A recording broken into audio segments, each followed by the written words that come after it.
Find the gap. Don't complain. Don't murmur.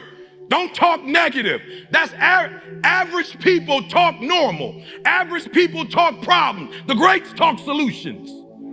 Average people use their time to whine and complain. Average people say it's their boss' fault. It's their mother's fault. It's their average people. I used to be average. When you're working on a dream, at some point in time, a transition takes place. And the transition is what you are becoming in pursuit of the dream. Because even if you don't get the dream, you become such a strong and powerful person. It will so change your life, you can look at something else and say, well, I think I'll go do this then. Because you have now developed yourself in such confidence and such competence in how to deal in the arena of life that you can move into another area and not miss a beat. Once you begin to discover who you are, then you really realize how you have been given authority and dominion over everything on the face of the earth, including all the dimensions of your life. But you can only do that through the struggle of life. And most people avoid the struggle. Most people go through life avoiding pain. I used to say, when is my daddy coming to get me? When is my biological father going to come in my life? And while I would talk like that, I ended up getting kicked out of school. And while I talked like that, I ended up being homeless. And while I talked like that, I was broke. And then one day I woke up and said, Eric, nobody's coming to save you. Nobody's coming to get you. Something in you that you never activate is lying dormant in there, that you never get a chance to call on because you have not challenged yourself. You can start reading books. You can go back to school. You can start coming to conferences. And I went from an average way of talking and behaving to taking ownership and saying, yo, E, it's your fault. Somebody said, how's it your fault? Your daddy's not in your life. I said, listen to me. I tried the blame game. It didn't work. I'm nowhere where I want to be. So I'm just going to take ownership. Why? At the end of the day, is my life is not his.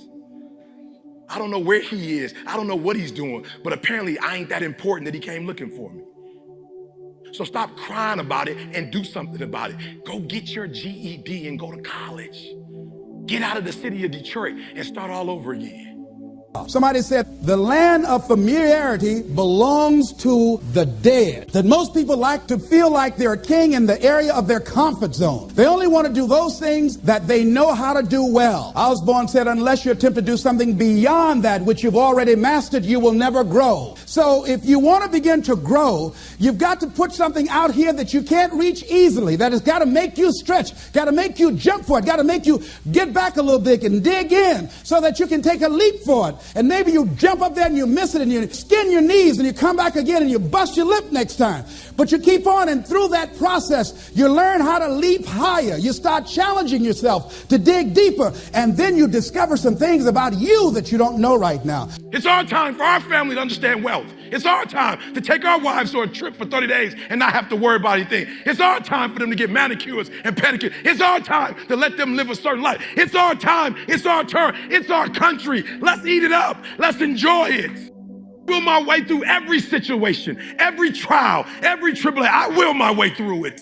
I don't care if it's cancer. I will my way through it. I don't care if it's MS. I will my way through it. I don't care if I'm struggling in school and I'm trying to get a degree. I will my way through it. I don't care if you fail the boards. Go again. I don't care if you fail the law exam. Go again. Will your way through it. Some things you can skill yourself through. Some stuff you got to will your way through. Some talents that you have in you that you didn't know that you can do. I started out just talking to kids, and now I'm speaking at corporations. Now I'm traveling. I didn't know I can do this, but had I not given myself a chance, and I'm saying to you, give yourself a chance. Here's something else. If you want to begin to make your stuff happen for you, I think that it's very important that you start trusting yourself. Listen to yourself. Listen to that still small voice within you. Don't try and make everything logical. There's some things about life that defies logic, that you just can't explain how the outcome is going to be. I think that's why Paul said you've got to learn how to walk by faith and not by sight. If you want to be successful, you have to understand one thing about wanting to become successful. It's hard. It's really, really hard. Go in understanding that. Most people go in with the wrong attitude. I'm going to just go do this. It's easy. No, it's hard. Expect challenges to come, setbacks to come, trials to come, hardship. It's hard. It's hard to be successful. But let me tell you something else though. I've not been successful. And you know what? That's hard too. And you know the thing about not being successful and the hard part of it is, you don't have options with that hard. You can't decide, okay, well, I'm gonna take a vacation, give me a break. Or I'm gonna go down here and I'm gonna buy me an outfit, make me feel better. Or I'm gonna eat at a different restaurant tonight because I'm tired of it. Being successful creates options for you. When you're not successful, it's hard. When you're successful, it's hard. So you have to make a conscious decision. Which one of these hards do I want? Do I want the hard with options or do I want the hard without options? Do I want the hard with some upside or do I want the hard that leads to nowhere? Everybody has that moment where you have to decide, am I gonna go through or I'm gonna quit? The sad part about it is, the average person on the way to their dream quits. Before God's package arrives. See, here's the deal. Soon as you ask God for something, if you're a person of faith, you his child, God loves you. If your children ask you for something, you try to find a way to make it happen. Well, God ain't got to try to find a way. He can just make it happen. You have no idea how many boxes you have stored up in heaven with your name on it because you lost faith. What I do is, I always ask God to send me everything I lost faith for. I always ask that. And then make me humble myself and remember what I asked for and get back in faith. All you gotta do is stay in faith. You have to believe. You can't run 50K without some faith. 15, 20, 26. It's too many moments you can give up. Got to stay there. You ain't gonna become Mr. Universe. It's not happening, man. You're not getting no TV show. You're not gonna become the head of the company. You're not gonna get the supervisor position. You're not gonna own the sugarcane farm. You ain't gonna own it, dog. You can be one of the workers there, but you're not finna be that dude that do the hiring. You're not finna be that dude if you don't stay in faith and come to work. See, I lost a lot, but I lost my fear of failure.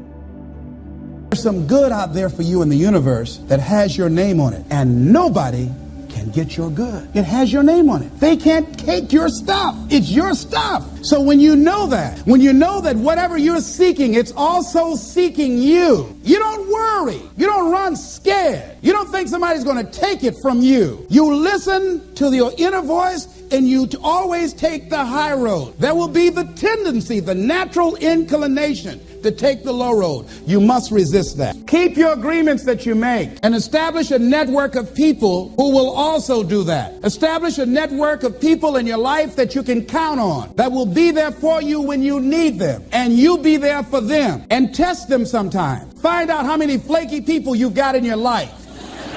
Ask them to meet you someplace and say, this is very important for me. Will you be there for me? I need you. And whoever shows up, write their name down.